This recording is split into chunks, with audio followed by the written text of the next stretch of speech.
What is a wound? In the end, the matter is quite simple. When we speak about wounds, we normally mean two things.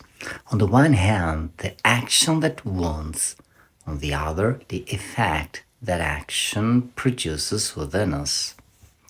Something happens, a word, a rejection, a humiliation, a lack of love, a violence, an abandonment, and this experience leaves a mark within us, a living mark which continues to act. Let us take a very simple example, an aggressive word spoken by someone you trusted. That word acts within you and can wound, for example, your sense of confidence in yourself. And what happens then? Because wounds are almost always accompanied by pain, we often freeze in order to protect ourselves. It is a kind of inner defense, and in many ways understandable.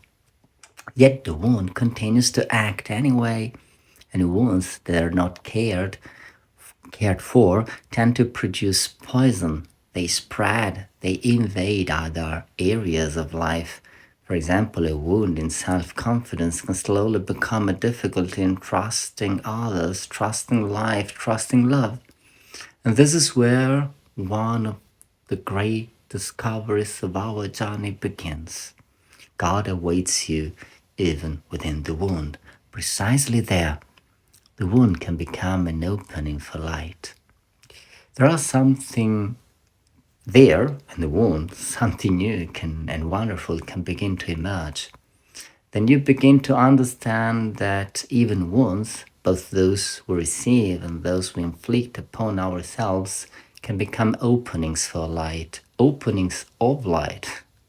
For example, a wound in trust can become the very place where you discover that God truly loves you, that God dwells within you, and that He trusts you.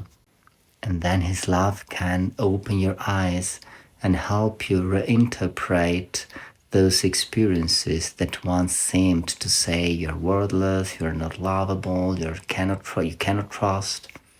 And precisely there, a new trust can be born, a deeper wisdom, a truer and more intimate love for yourself and for others, a more intense hope. When you begin to care for the wound, you do not simply return to who you were before.